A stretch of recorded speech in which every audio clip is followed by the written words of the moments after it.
What's up, YouTube community? This is Pope G, and I want to wish you guys a happy new year. So I'm gonna bust this in with some dollar bin comics and a few comics that I picked up from LCS, and let's hope we have a good new year. Because I know everybody's probably had it pretty rough this past year, and I hope things always go for the better. Um, like I said in my last YouTube video, uh, I went to go see a movie with my homeboy Wes, and before that, we stopped by a little album store, and one of the first things I saw was this artwork, and I was like, "Oh my god!" I was like, "I know who that is," and I grabbed it. Like, I haven't heard their music yet, but this is Techstar is the band. Uh, it says Sean Lee's Ping Pong Orchestra, but this is a Mafu cover, and obviously, you can't mistake his artwork because it's phenomenal and it stands alone on itself. Like, to me, it's just like all the other greats, like Jay Lee. Like, I see a Jay Lee anything, and like I automatically know who it is, or like, Art Adams or Adam Hughes. Like, you just know that's who is on that cover or whatever. But anyway, my boy went to a con, and he got it signed for me, and so I'm going to use that as like my back prop while I show off these comic books. So I got still quite a few dollar bin stuff to go through. Uh, so I'll just go ahead and kick it off. This is The Light and Darkness War, issue number 2, I believe. If I can. Oh no, this is issue 1. Obviously, 1 of 6. Can't read. Here, I'm gonna try to scoot this up a little bit so you can see the books a little better. Sorry, don't get camera sick. Don't get camera sick on me. Sorry about that. That's one of my notifications going off. So yeah, there's the Light and Darkness War. I also picked up this Night Force issue 1. Just thought it was a really good cover, really cool.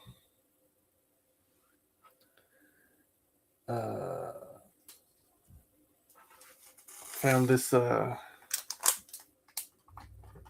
DC Comic Presents Superman Doomsday.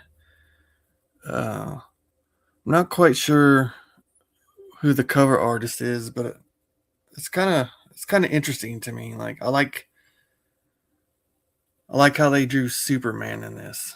That's all I could say. It looks like he's like doing some Street Fighter uh Ryu, like he wrapped up his his fist with his cape and he came to throw down, I guess. I have no idea what this particular book is about, but it's always interesting because, like, is this just like a retelling of like the death of Superman? Like, at this point, I have no idea what his like encounters are with Doomsday, because obviously his first go around with Doomsday didn't go well with him. Um, I mean, but obviously you can see, like, this is the costume threading of which Doomsday first wore when he busted out of the earth to rain chaos on Metropolis and Coast City and stuff. So, well, I guess it was just Metropolis, because at that point, like, Coast City was the cyborg Superman. But anyways, I'll go ahead and get these out of the way.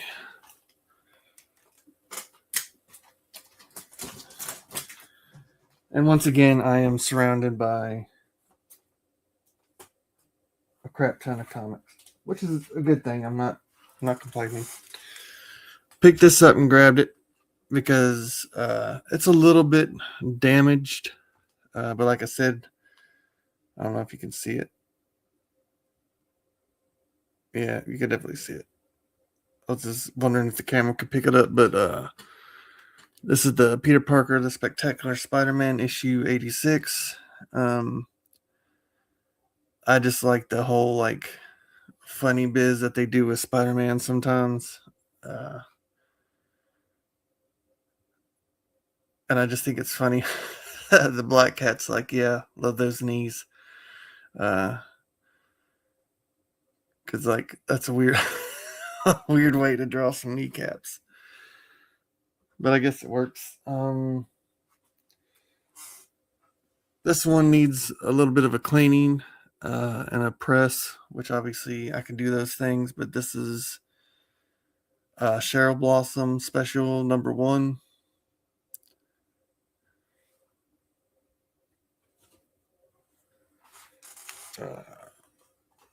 Found this in the dollar bins. The President Evil issue 4. Yes, we cannibal, which I think is hilarious. But I do love that cover. I love, for some reason, I'm a sucker for these. I don't know who even started this trend or who the first person that they used in this this kind of art style, but like I'm a sucker for it. So usually if I see a cover that has something to this art style, like I'm just down with it. Because sometimes they'd have like something like Bart Simpson on there, and it just says like "Eat my shorts" at the bottom, or whatever. But I mean, like, I even have a Soul Calibur T-shirt of, or not Soul Calibur, Soul Eater T-shirt with Excalibur on it, and it says "Fool." And if you guys like anime and you haven't seen Soul Eater, you're missing out. It's one of the greats, I think. Here's another pickup. This is Captain Marvel or Marvelo. But I always usually pick these up, especially if if it has like a wizard. I know this didn't strictly come from Wizard, but it's a Wizard pick. And for some reason, like I feel like, I don't know, this almost reminds me of a Terry Moore, maybe. I don't know. I don't know why I keep grabbing when I can put more comic books up there. But here's Iron Man 221. I think this is maybe the second appearance of the Ghost. But I always thought like the Ghost was a pretty cool character. At least his abilities I thought was pretty cool. I remember one of the first books I ever got uh, was it was one of the Spider-Man annuals from like the early '90s, where it had like a team up of. It was a big Ultron, like all the annuals lined up to have like they were fighting. There was an Ultron story in it, but in one of the stories it had like I want to say Black Panther, Iron Man, and Spider Man, and they were trying to stop the Ghost from like stealing technology. But I always pick this up, especially in a dollar bin. If I can find it, I love the Lion Cat. Uh, to me, if there's a character in Saga that you can't help but fall in love with, it's the Lion Cat. Mainly because he just calls everybody out on their bullshit. Like it's just an instinct for them to just say you're lying.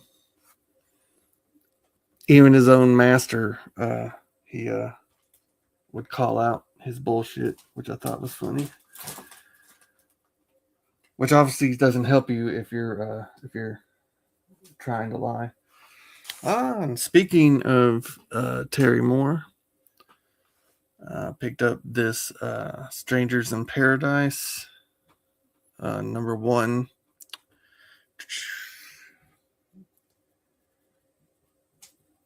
And from one of my favorite artists, I found 2 copies of this Mercenaries number one.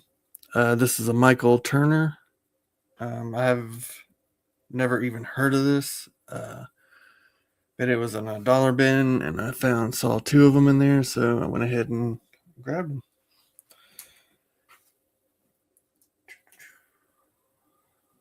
Let me see here.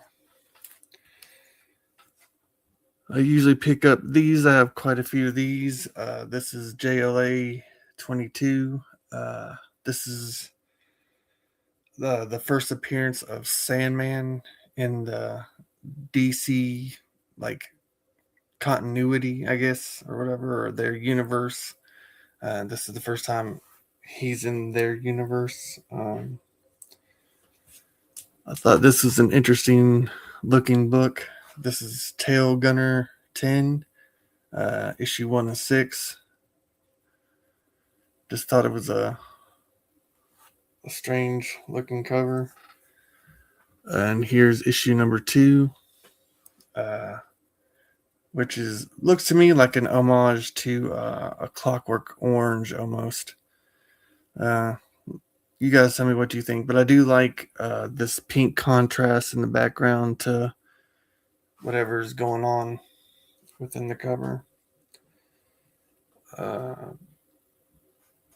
Picked up this Crimson. It's a one-shot. Scarlet X Blood on the Moon.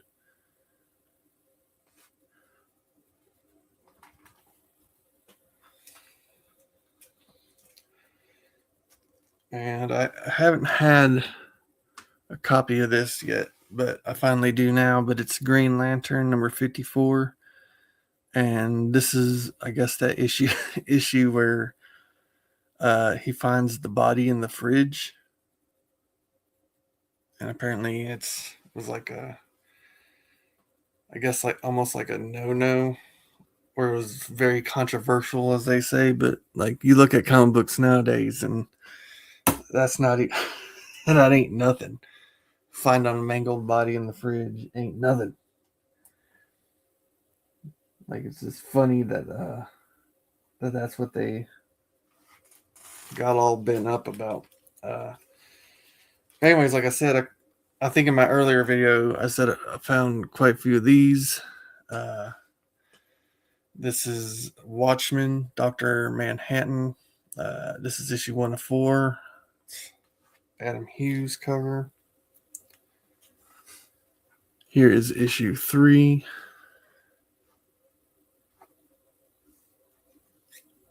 I'm also a big fan of Darwin Cook. So here is the Minutemen, issue 2. The Minutemen, issue 3.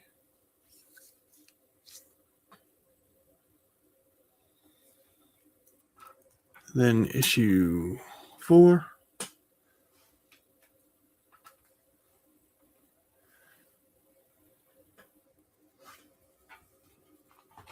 Make some room.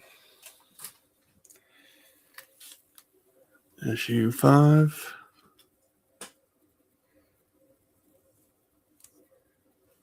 And issue 6.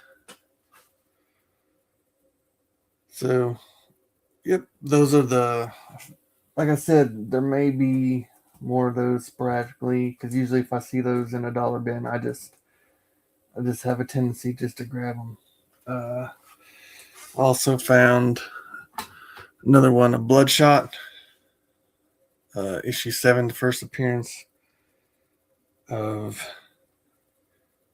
Ninjak. Boy, what are you doing putting my favorite character on there? I love some Ninjak. That was a shout out to my boy Rig. I just happened to look over and saw one of these Beast War guys, and And if you watch Riggs videos, like you see him like do the little tap dance across the screen and say something absurd like, hold on, give me that cigar. But anyways, moving on. Here is Batgirl Birds of Prey, issue 9. It's probably one of my favorite covers of Black Canary.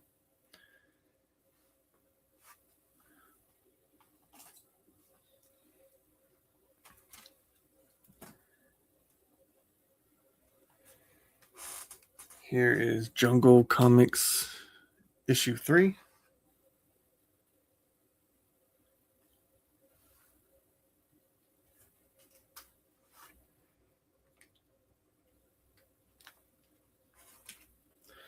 And then I found quite a few of these. Star Wars, classic Star Wars. This is issue 8.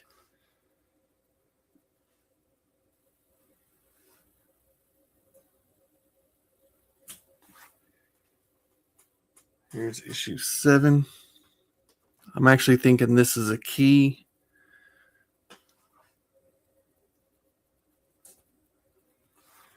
I want to say that's like, I'm not quite sure. I can't remember. Maybe that was like Luke's wife at some time or another. I don't know. Or love interest. Here's issue 6.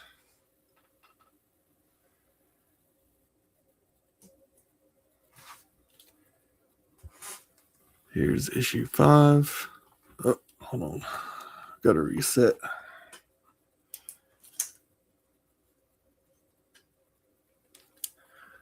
So there's issue 5.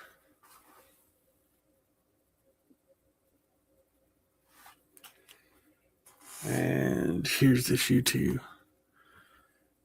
And like I said, when it comes to Star Wars collecting, especially with comic books, like I'm a huge fan of the Dark Horse. I got a little bit lucky because there was a period of time when I started back collecting comics that you could find these Dark Horse comics in dollar bins all the time, and uh, always had this weird kind of luck when it comes to stuff like this. Sometimes it's like borderline good, bad, but like I remember maybe the second time I was at my LCS when I first started collecting back comic books, and I just grabbed a whole bunch of the Dark Horse Star Wars, and I was like, hell yeah! I was like, these are only like $1, so I'm like, I'm just gonna get all of these. And I remember my comic book shop telling me that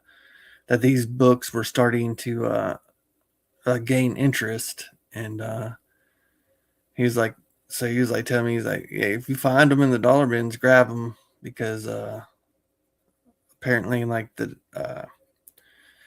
Dark Horse Star Wars is becoming popular, especially with all the movies that eventually came out and all the series, and also the big move that obviously Disney bought Star Wars, and so like now we have all like Marvel Star Wars, which I'm not bashing like the Marvel Star Wars because they do have some pretty good series here and there in the Star Wars issues. But I don't know. I just really dig like I guess before they changed, I guess the canon of Star Wars. So yeah, it is what it is. Um, I'm gonna have to open this one up, see what title this is. You know what? I can go ahead and show it because I found 2 of these. So I'll just look in this other one while you guys have no idea what my camera's doing. I guess I have to do multiple things like make my, man, that's getting all sorts of blurry crap.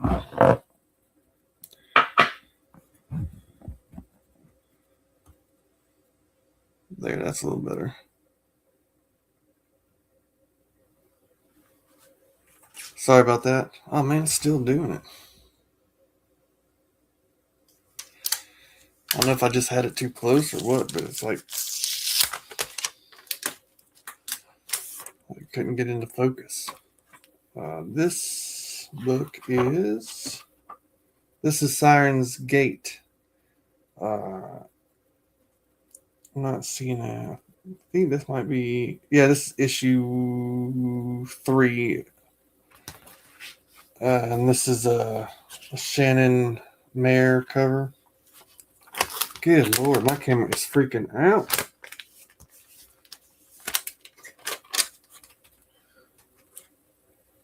I don't know how to.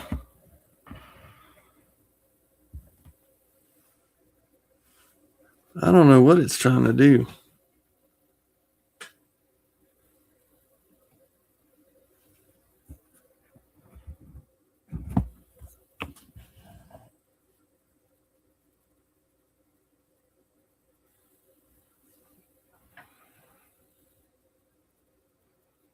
I don't know. It's like it's trying to like constantly pick up a focus on something.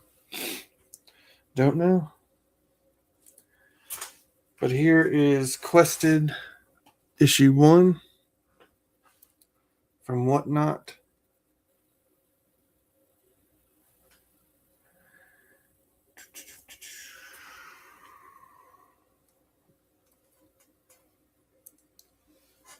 Here is, what is it?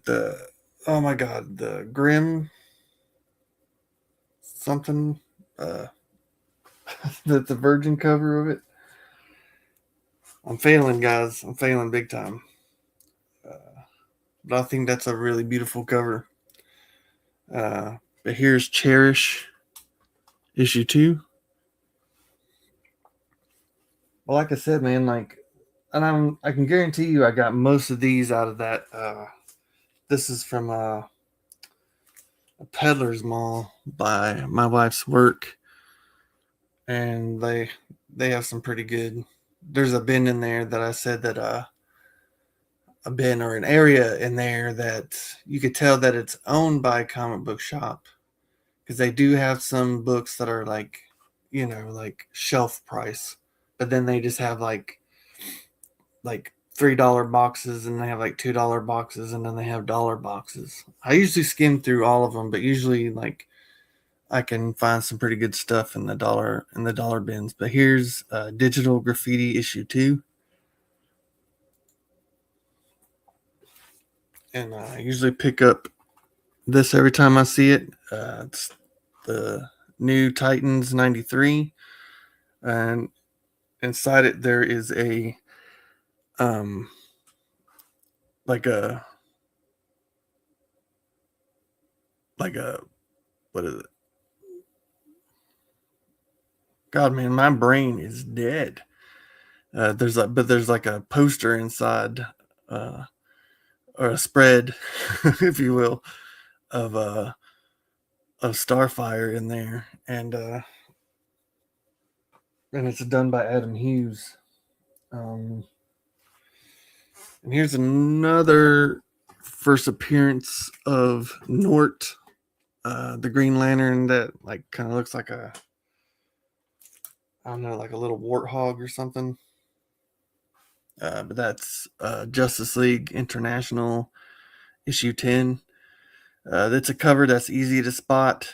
You just look for all them flying in space, and then you just look for this colorful, like rainbow shooting thunderbolts in the sky. Here is another cover that I've been prone to buy every time it's in a dollar bin, and that's the Dark Side #1, the New Year's Evil, which they did a couple of different, I think, covers for the New Year's Evil, but this is stuff from Jack Kirby's stuff, and I love me some Dark Side. So, yep, every time I saw that in the dollar bin, I'd pick it up. And I got lucky enough to find some Starstruck. There's issue 5.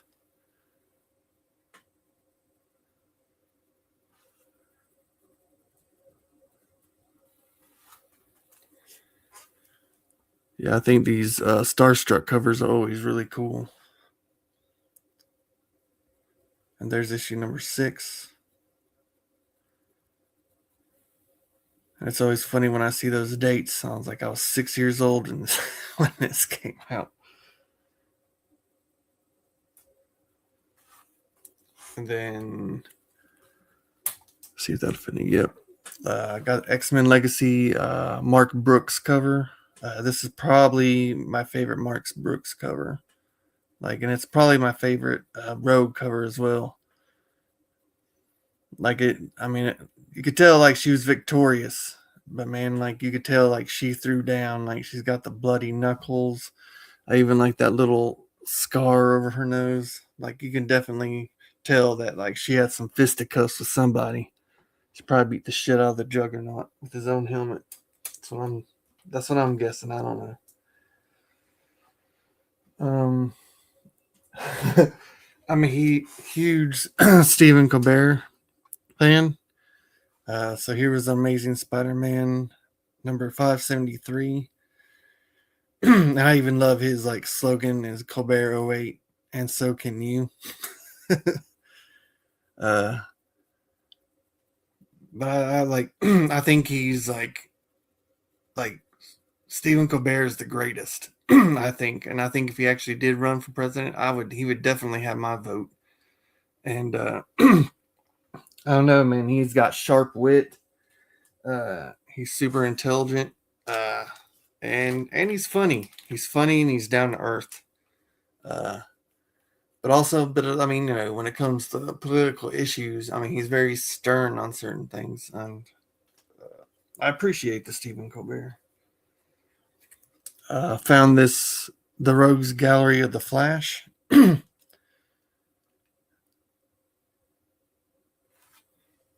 Apparently, that's a Flash issue number 41. I've always picked this up when I saw it. That's the Power Pack. Just because I'm a huge Wolverine fan. And I don't know, there's just something vicious about putting fucking Sabretooth up against these kids. It's damn, Sabretooth, man, you ruthless, man. Fucking up some little kids. That's that's pretty low, buddy. But I mean, Sabretooth he's been a definitely a strange character. Damn, this book. I'm gonna have to fix that. Can't believe I did that. I mean, I can believe it. Here, let me fix this right quick. I'm definitely gonna have to press this bad boy. I'll fuck this shit up.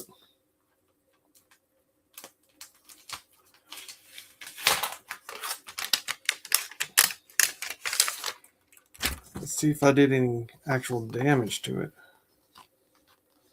Well, I definitely put a crease in this bad boy. Or I'm wondering if I already had one, and when I put it in, oh yeah, I'm gonna have to press this mug.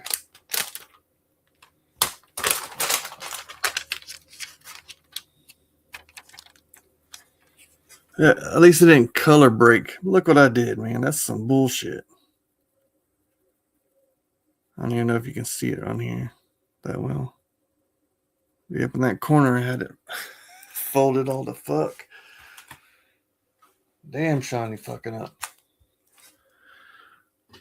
But I always pick this up when I see it, and that's the Green Lantern number 10. I'm a huge Sinestro fan, and this is the first appearance of Acrylo and the Sinestro Corps. So I mean, especially with I mean, if I'm never really a spec chaser or whatever, but I mean, it's beyond specky now. But there is I guess a Lantern show on HBO, and if they haven't already introduced Sinestro, they're definitely going to, and I think this would be probably a good pickup. And even if not, if you're a flipper or whatever, I think it's something that it's a cool key to have in your collection, the first appearance of the Sinestro Corps. But also in the dollar bins, I couldn't believe I found this.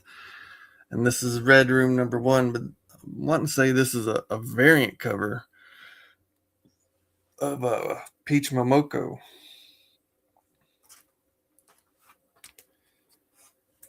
I also found this Radio Shack Superman and Wonder Woman.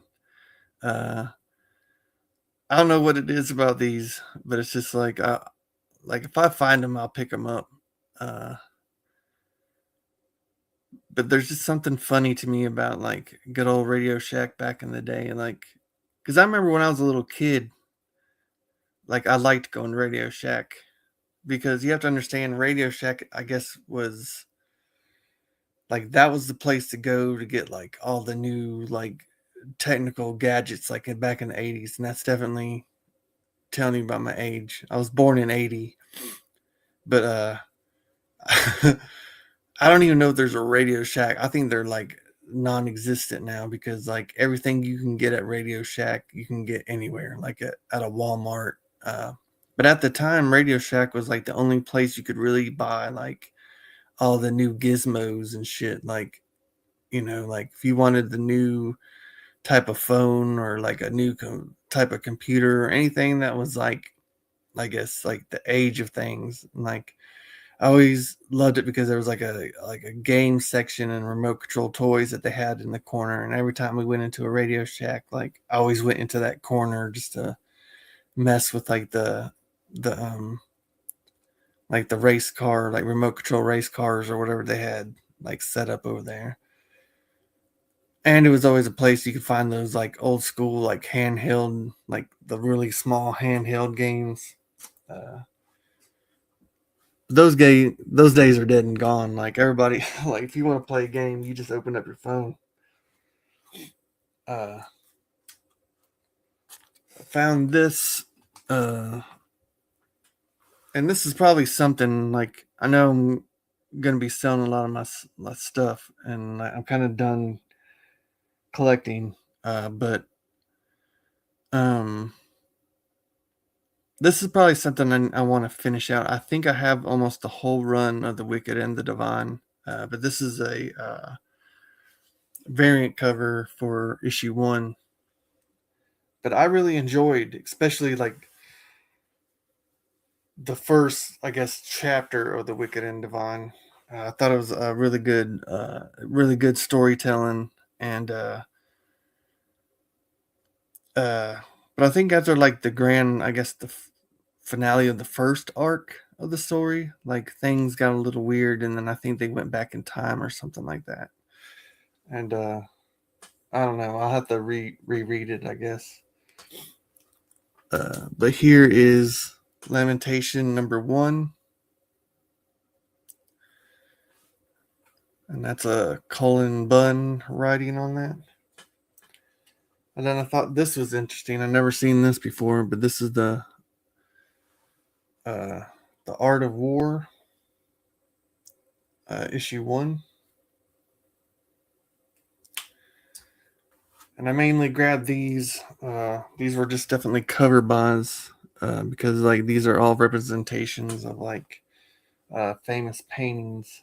I just thought it was pretty funny. And here is issue 3. Oh, once again, I am just tearing shit up. Hold on a second. Let me grab that issue 3 that fell to its death. And once again, I'm also surrounded by comics, so I'm trying to be like super careful about how I move around in here. But there's issue 3.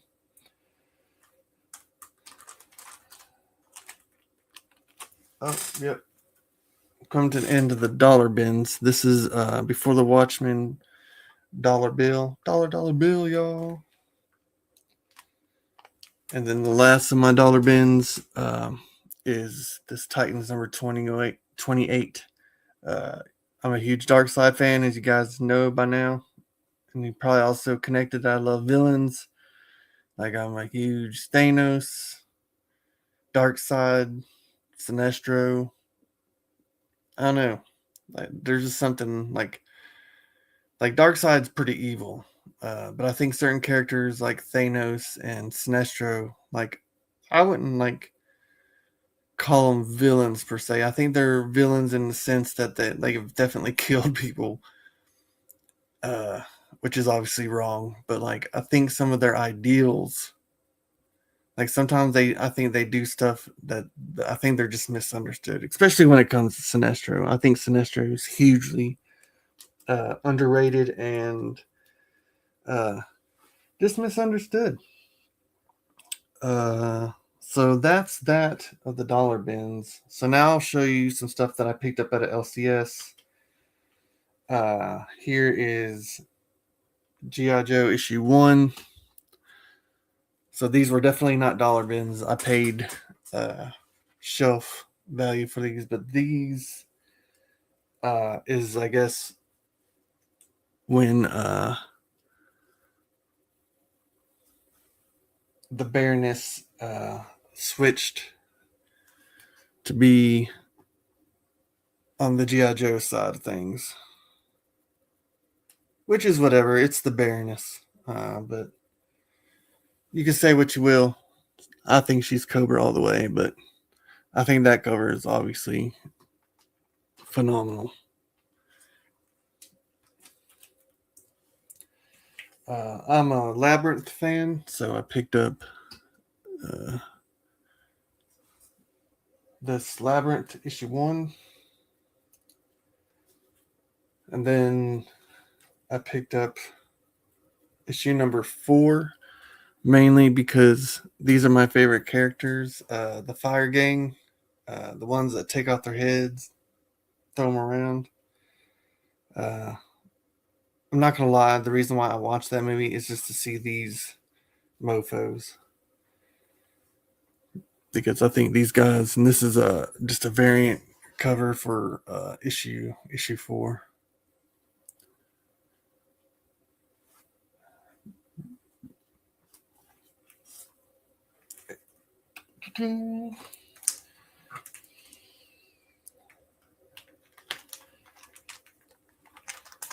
I picked up this X-Men Hellfire Vigil. This is a variant cover. I was gonna say it was a. I don't think it's a one shot. I think it's an actually continued series. Could be wrong. This is a Rose Besh. I think she's also an awesome artist. I picked up this Punisher, this Red Band, uh,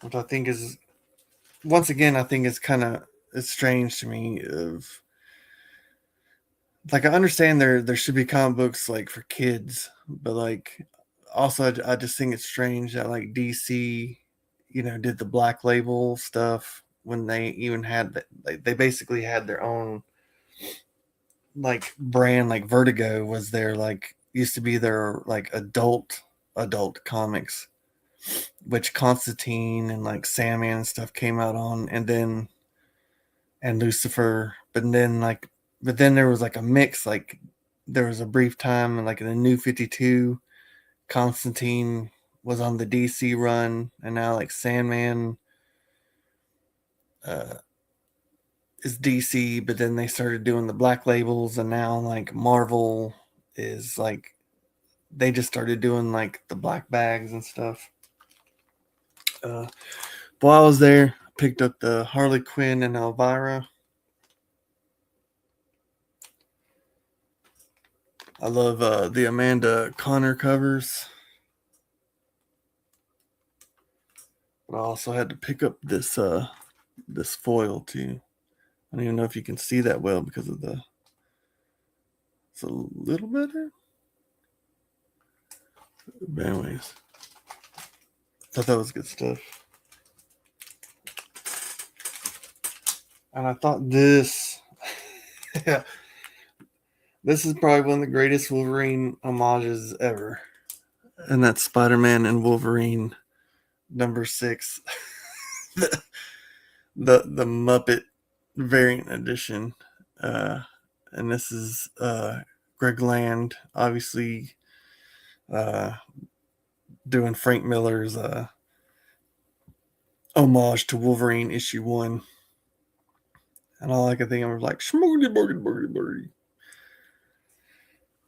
So funny. But then I just picked up this. I thought it was interesting that Laura is this, I guess, this new Sabretooth. I actually read, and here's a variant cover of that. But I just thought this was an interesting. It was an interesting read. I don't know, like I'm like so far out from the X-Men world nowadays that I have no idea what's going on, and like if I do ever start reading comic books, I'm not gonna be done, but like if I ever start like reading a series again, I think it's all gonna be digital. Like I said, I gotta make room because I have like a crap ton of comics. I'm just gonna hold on to. I mean, I'm still gonna have a huge collection for myself, but like this one, obviously keeping awesome cover. Spring on the Bad Guys, Mephisto, and this is the first appearance of Sister Sorrow. This is a magnificent cover, variant, uh, very nice.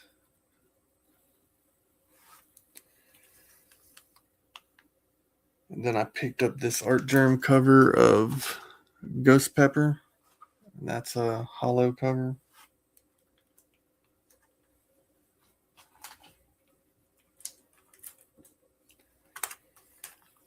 And then I picked up Mercy Sparks. And I picked up Top Kill, issue 1.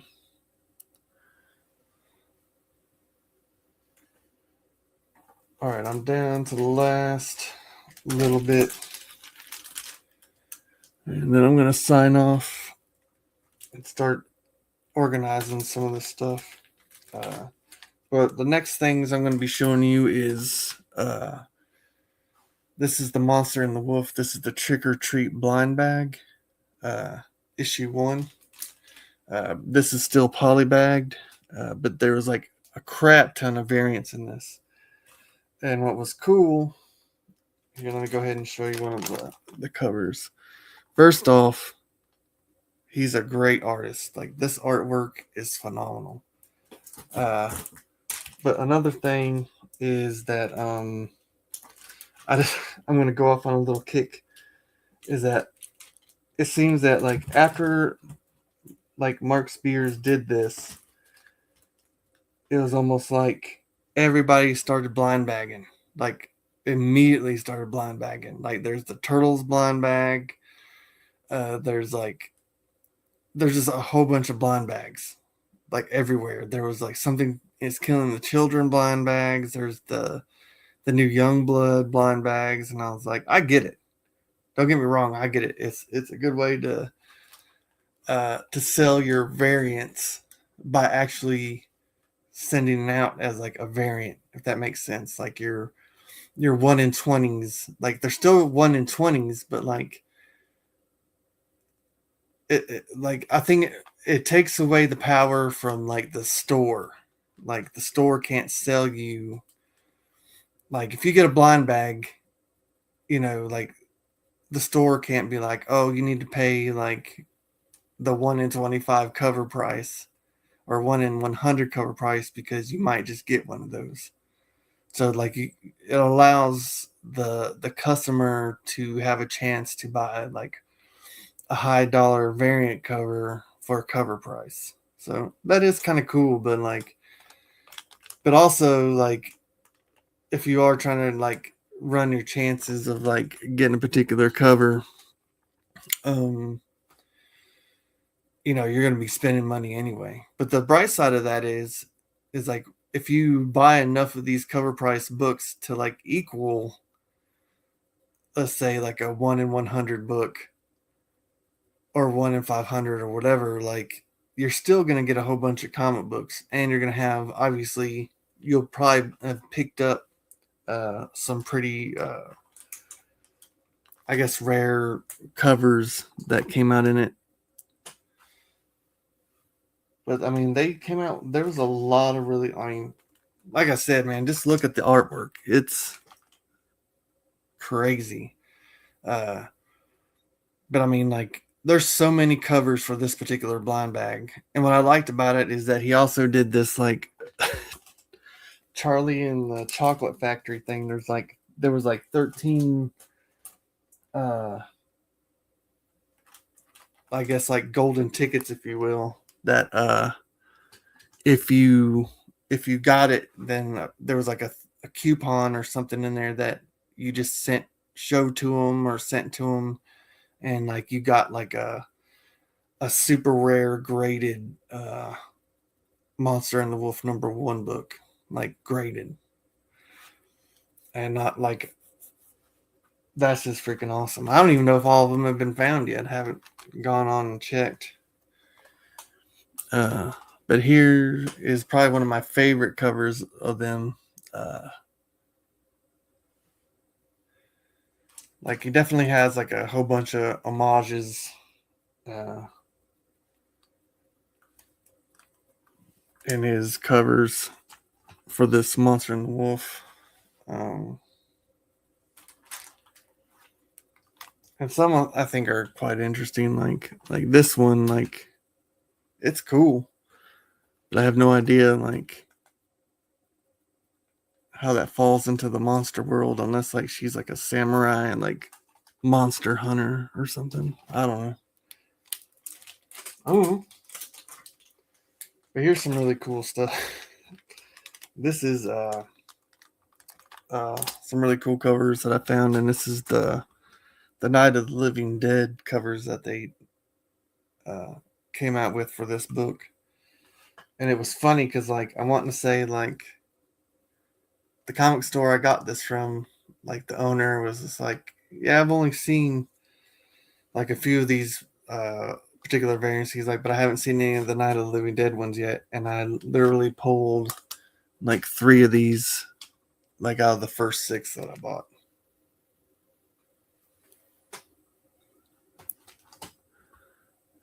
And like he said, Night of the Living Dead's like his favorite movie.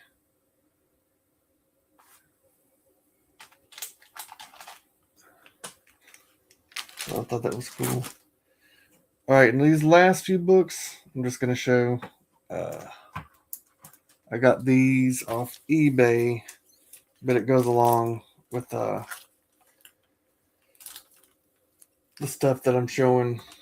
Uh, Mainly because when Mark Spears uh, first came out with these monsters,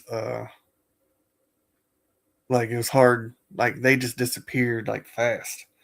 So I actually had to get on eBay and purchase these bad boys. So there's that issue #1, but this is obviously one of my favorites from the monster variants because I'm obviously a huge Thanos fan, and this is an homage to one of my favorite stories, especially growing up when I was young. Like I loved the Infinity Gauntlet. Uh, and that's actually the series that made me fall in love with Thanos as a young kid. There's like I kind of understood where he was coming from. Like he loved somebody, he just wanted to impress her, uh, and then he was spurned, and so he just kind of went apeshit, and he had infinite power. So why not? And I'll close this off with some eye candy. This is Tombstone issue 13. Obviously, I grabbed it because I love Pennywise. Uh, One of my top horror favorites. Like I love the Hell Priest from Hellraiser, and I love Pennywise from It. Like can't go wrong. Uh, so that's all I got for you guys today. I do have a few more things to show later on, but I need to get some stuff done around the house. Definitely need to start straightening up around here. I